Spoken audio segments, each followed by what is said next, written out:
Hello student, welcome back my YouTube channel. आप सभी का हमारे यूट्यूब चैनल गौरव फुटे और चश्मे का फिर से स्वागत है।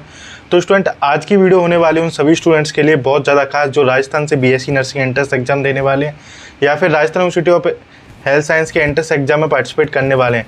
आप किसी भी स्टेट के हो, राजस्थान के हो, राजस्थान से बाहर के हो, हरियाणा, बिहार, दिल्ली, किसी भी स्टेट के हो, तो स्टूडेंट ये आप सभी के लिए, उन हर एक स्टूडेंट्स के लिए खास होने वाली है जो बीएससी नर्सिंग एंट्रेंस एग्जाम देने वाले हैं इस बार।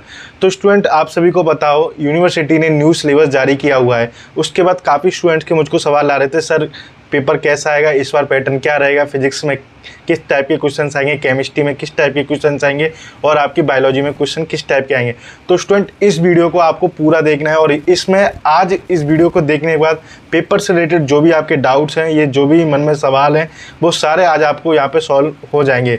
तो चलिए वीडियो शुरुआत करते हैं। अगर आप इस चैनल पर पहली बार हैं तो आपका फ़र्ज़ है चैनल को सब्सक्राइब करें, वीडियो को लाइक कर देना। चलिए शुरुआत करते हैं। तो स्टूडेंट, सबसे पहले मैं आपको बताना चाहता हूँ, Rajasthan university of health science ने अपना सिलेबस चेंज कर दिया था और जो सिलेबस जारी किया हुआ है वो आपका नीट और एम्स का लेवल का जारी कर दिया। अब जैसे ही सिलेबस जारी हुआ तो जो स्टूडेंटों ने एम्स का एग्ज़ाम दिया था उन स्टूडेंट्स ने मुझसे सवाल पूछा कि सर, हमने एम्स के बीएससी नर्सिंग एंट्रेंस एग्जाम में केमिस्ट्री के कुछ ऐसे चैप्टर से सवाल देखे हुए थे जो चैप्टर एनसीईआरटी के सिलेबस में नहीं थे या फिर न्यू एनसीईआरटी के सिलेबस में नहीं थे। क्या आरयूएचएस बीएससी एंट्रेंस एग्जाम में उसमें से सवाल आएंगे या फिर नहीं आएंगे? ऐसे काफ़ी सवाल थे, ऐसे काफ़ी डाउट्स है जिनका आज मैं आपको यहाँ पे सॉल्व करने वाला हूँ। तो चलिए शुरुआत करते हैं। सबसे पहले हम बात करेंगे न्यू सिलेबस। तो सबसे पहले स्टूडेंट हम जानेंगे न्यू सिलेबस के अंदर से क्या क्या चेंजेज हुआ है, क्या क्या चीज़ें हटाई गई हैं, क्या क्या चीज़ें ऐड की हुई हैं, है ना। न्यू सिलेबस में अगर बात करें स्टूडेंट, सबसे पहले मैं फिजिक्स की बात कर रहा हूं तो फिजिक्स में मोस्टली कोई भी चेंजेस नहीं किया हुआ है। आरयूएचएस यूनिवर्सिटी ने जो पिछली साल से एग्जाम हुए थे उसी आधार पे आपकी फिजिक्स है, उसी बेस या कॉन्सेप्ट पे फिजिक्स होने वाली है। केमिस्ट्री में काफ़ी कुछ चेंजेस किए हैं क्योंकि नीट ने भी केमिस्ट्री में काफ़ी कुछ चेंजेस किए थे। अगर यहाँ पे एक एक बात करने वाले हैं, सबसे पहले हम बात करेंगे इनऑर्गेनिक केमिस्ट्री के बारे में। इनऑर्गेनिक केमिस्ट्री में आपके जो 3 चैप्टर थे, D and F block, coordination, compound and biomolecule, student ये 3 चैप्टर्स बचे हुए हैं जो अकार्बनिक रसायन या इनऑर्गेनिक केमिस्ट्री में अब न्यू सिलेबस में है। ऑर्गेनिक केमिस्ट्री का सिलेबस जो सबसे ज़्यादा है उसमें से कुछ भी नहीं हटाया गया है। ऑर्गेनिक केमिस्ट्री में से एक सिंगल चैप्टर तक नहीं हटाया गया है। आपके जो चैप्टर है हेलो एल्कीन, हेलो एरिन, ये वाला भी चैप्टर है, alcohol, ether, phenol, aldehyde, carboxylic amine, ये सारे 4 चैप्टर आपके एज इट रखे गए हैं। फिजिकल केमिस्ट्री की बात करें तो उसमें आपका जो सॉल्यूशन चैप्टर है और विद्युत रसायन, रासायनिक बलगति, ये सिर्फ 3 चैप्टर हैं। अब केमिस्ट्री में सिलेबस हट जाने के बाद काफ़ी स्टूडेंट्स को लॉस हो गया कि ये बात मुझको काफ़ी स्टूडेंट पूछ रहे थे, सर जो इजी चैप्टर्स थे, solid state, chemistry, everyday in life, polymers, ये सारे चैप्टर इजी चैप्टर हटने के बाद अब सवाल उठता है, सर हमारा केमिस्ट्री का पेपर इस बार कैसा आएगा?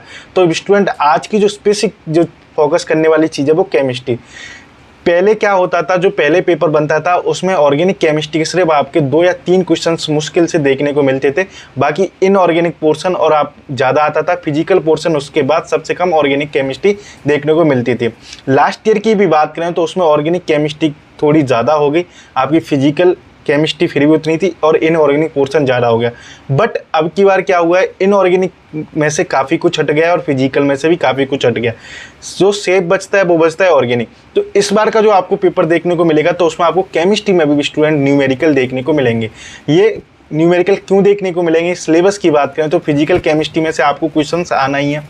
अब पहले क्या था, पहले 4 चैप्टर एक्स्ट्रा थे, अब जो 4-5 चैप्टर हट गए उनकी भरपाई करने के लिए सबसे ज़्यादा पोर्शन कवर होगा ऑर्गेनिक केमिस्ट्री से और आपका फिजिकल केमिस्ट्री से, उसके बाद इनऑर्गेनिक केमिस्ट्री से, क्योंकि ऑर्गेनिक केमिस्ट्री के जो क्वेश्चंस की संख्या वो बढ़ जाएगी, वो लगभग आपको 5 से 6 एग्जाम में देखने को मिलेगी क्योंकि ऑर्गेनिक केमिस्ट्री का पोर्शन बढ़ जाएगा। अब ऑर्गेनिक केमिस्ट्री की चीज़ें बढ़ने से स्टूडेंट्स को काफ़ी टेंशन आ जाती है, सर हमको ऑर्गेनिक केमिस्ट्री तो याद हो नहीं रही, अब हम क्या करें इसके लिए कि हमारी ऑर्गेनिक अच्छी हो जाए, तो उस पर भी मैं बात करूँगा।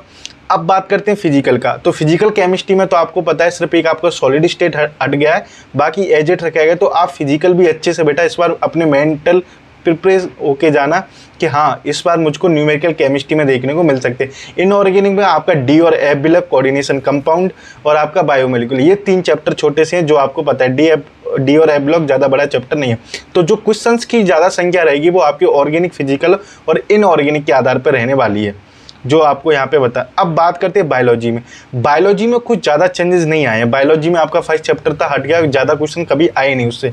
आपके जो चैप्टर है फूड प्रोडक्शन, ह्यूमन वेलफेयर और एनवायरमेंटल इश्यू, फूड वेलफेयर और आपका फूड प्रोडक्शन से क्वेश्चन आते थे, 1-2 क्वेश्चन, बट बायोलॉजी पर ज़्यादा इम्पैक्ट पड़ने वाला नहीं है, क्योंकि बायोलॉजी के तो आप वैसे भी अच्छे से करके आते हो, क्योंकि पूरी साल बायोलॉजी पढ़ते हो।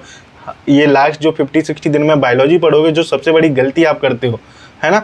चलिए अब बात करते हैं कि पेपर कैसा आएगा, क्योंकि हमने सब कुछ देख लिया कि क्या क्या चीज़ें हटी गई हैं, केमिस्ट्री क्यों अफेक्टेड हो रही है, फिजिक्स आपकी एजिट रखी गई है, बायोलॉजी में से ज़्यादा डिफरेंस नहीं आया। देखो जो पेपर में फिजिक्स आएगी वो स्टूडेंट जैसे पहले आती थी, थ्योरिकल पोर्शन से फॉर्मूला बेस आपके क्वेश्चंस आते थे, डायमेंशन और आपके डायरेक्ट पूछी जाती थी, वो सारी 12th एनसीईआरटी की पूछी जाती थी। तो फिजिक्स के तो आपको ज़्यादा टेंशन लेने की जरूरत है नहीं, थोड़ा न्यूमेरिकल अब की बार प्रैक्टिस करके जाना, क्योंकि पैटर्न थोड़ा चेंज हुआ है। तो आपको न्यूमेरिकल की जो फॉर्मूला बेस्ड न्यूमेरिकल देखने को मिलेगा या फिर कॉन्सेप्ट बेस्ड, तो थोड़ी चीज़ें चेंजेज होंगी, जिसके कारण पेपर अफेक्टेड होगा और पेपर थोड़ा अच्छे लेवल का आ सकता है इस बार, है ना। मॉडरेट पेपर से थोड़ा हाई आ जाएगा, क्योंकि चीज़ें सिलेबस चेंज होने से जो सिंपल चीज़ें वो हट गई, जो बहुत जल्दी याद होती थी या फिर जो बहुत देखने में भी सिंपल लगती थी, वो सारी चीज़ें हट गई, जिससे आपका जो पेपर है वो थोड़ा अफेक्ट होगा। केमिस्ट्री की बात करें तो मैंने पहले ही बता दिया, आपका ऑर्गेनिक, इनऑर्गेनिक, फिजिकल केमिस्ट्री, ये सारी चीज़ें आप नोट कर लेना। यहाँ ये सारी चीज़ें आपको मैं इसलिए बता रहा हूँ बेटा, 4 साल का एक्सपीरियंस है, काफ़ी स्टूडेंट्स को एग्ज़ाम दिलवाए हुए हैं मैंने, खुद एंट्रेंस एग्ज़ाम दिया हुआ है ना, नीट का भी दिया हुआ है मैंने, और अपना बीएससी नर्सिंग का भी दिया हुआ है, उसमें मेरी अच्छी रैंक आई थी और मैं एक टॉप गवर्नमेंट कॉलेज से। आप 12th पास करके आए हो, आप अभी 12th बोर्ड के हो। काफ़ी स्टूडेंट नीट वाले, उनको तो पता रहता है कि चीज़ें किस तरीके से डाइवर्ट हो रही हैं, किस चीज़ें से आगे बढ़ रही हैं, बट जो स्टूडेंट अभी 12th पास है, बोर्ड पास करके आया है, अभी उसको सिर्फ कॉपी में आंसर लिखना आता है, थ्योरी ये जो सारी चीज़ें एमसीक्यू क्वेश्चन अभी आपने सॉल्व किए नहीं है, वो सारी चीज़ें आपके लिए, ये जो चीज़ें हैं जो आपको समझ में नहीं आती वो आपको समझाई जाती हैं, जिससे आपको जो मेहनत है, आप जो मेहनत कर रहे हो, क्योंकि एक स्मार्ट स्टडी और आपकी जो लगातार आप पढ़ रहे हो थ्योरी लेट के, वो काम नहीं आएगी। उसके लिए आपको क्वेश्चन प्रैक्टिस करनी पड़ेगी और कंपटीशन ज़्यादा रहेगा। उसका रीज़न ये है कि जो नीट वाले बच्चे हैं ना, वो भी पार्टिसिपेट करने की, क्योंकि हर साल नीट के बच्चे एग्जाम देते हैं। जो टॉप आपकी जो कॉलेज है ना, एसएमएस, आरयूएचएस और कोटा, इन 3 कॉलेजों में देख लेना नीट वाले बच्चे ज़्यादा आते हैं। मैं खुद एक एग्जाम्पल हूँ उस चीज़ का, है ना, क्योंकि आपको पता है कि इस बार 650 नंबर वाले को भी सीट मुश्किल बता रहे हैं। तो जो भी स्टूडेंट्स हैं, ज़्यादा टाइम वेस्ट नहीं करना चाहते, वो इसमें आते हैं, नर्सिंग में एंट्रेंस एग्जाम देते हैं।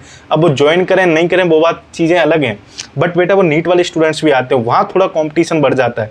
पर आपको कभी भी डिमोटिवेट मत होना, ना ही आपका मोरल डाउन करना है, आपको सिर्फ मेहनत करनी है, और मेहनत जो करता है उसके लिए गवर्नमेंट सीट होती है।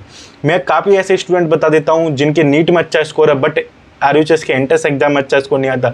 डिफरेंस यही होता है कि नीट में जो सारी चीज़ें होती हैं वो आपकी न्यूमेरिकल बेस चलती हैं और छोटी छोटी चीज़ों को भूल जाते हैं, जबकि आरयूएचएस का जो पैटर्न रहता है वो आपका सिंपल, इजी और स्वीट रहता है।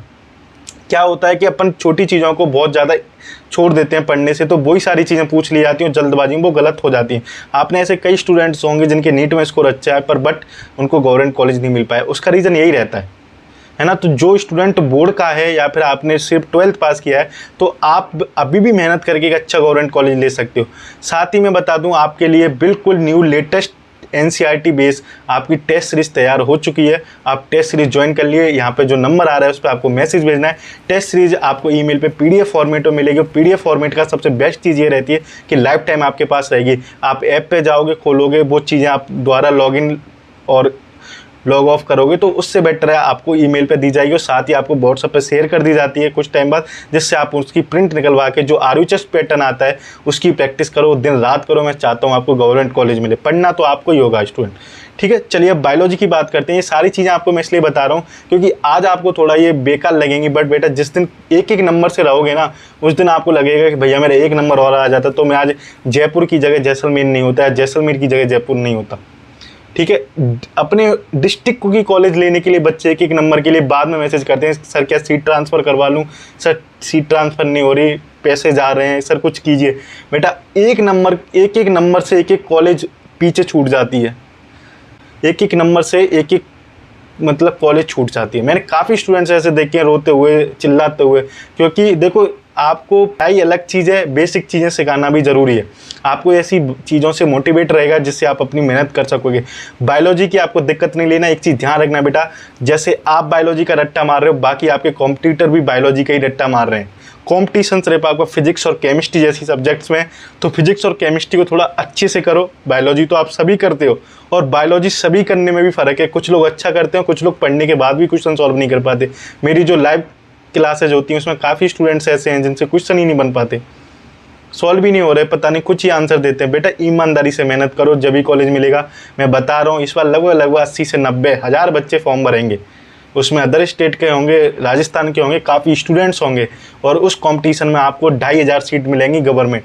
उन सीट्स के लिए आपको लड़ना है, आपको मेहनत करनी है। अगर आप चाहते हैं कि मुझको तो प्राइवेट ही करना है, तो 7500 सीटें आराम से, फिर मेहनत छोड़ दो। फिर आप तो पैसों का इंतजाम कर लो 9-10 लाख रुपए का, या फिर आपके हाथ में कि आप जनरल ओबीसी से हो, एमबीसी हो, तो आपकी 4-5 लाख में हो जाएगी। और अगर गर्ल्स हो तो बेटा 2-2.5 लाख में ही बीएससी नर्सिंग हो जाएगी, अगर सरकारी कॉलेज मिलती है तो। अगर आप प्राइवेट में लगे रहे तो कम से कम 8-9 लाख 10 लाख घर वालों के पैसों का इंतजाम कर लेना।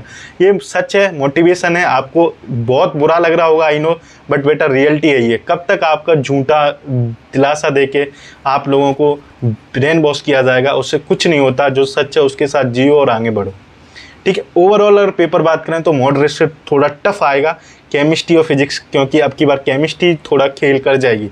फिजिक्स में भी आपको मैंने बता दिया, न्यूमेरिकल फार्मूला बेस आते हैं, है ना।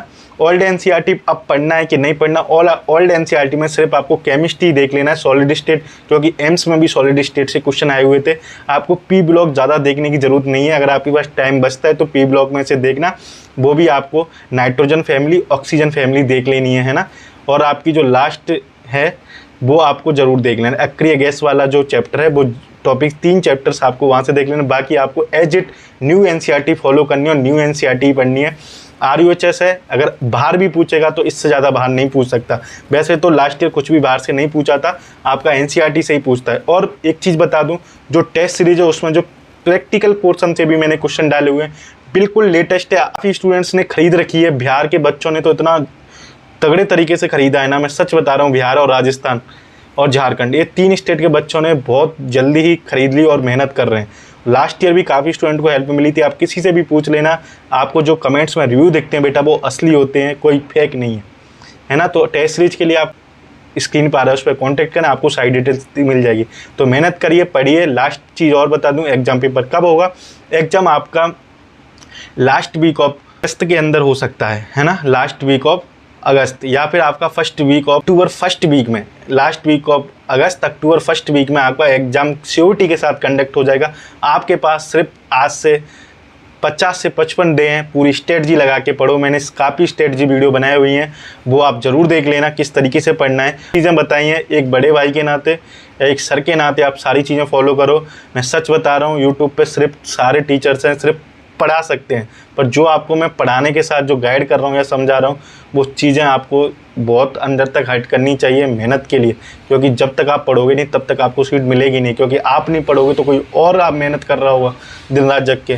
क्योंकि लास्ट ईयर के कुछ ऐसे बच्चे जो एक नंबर पर सीट छोड़ के बैठे हैं, वो इस बार अच्छा कॉलेज लेने का प्रयास कर रहे हैं, क्योंकि हमारे तो कॉन्टैक्ट में रहते हैं, है ना। बाकी मिलते हैं नेक्स्ट वीडियो के साथ, तब तक के लिए जय हिंद, जय भारत।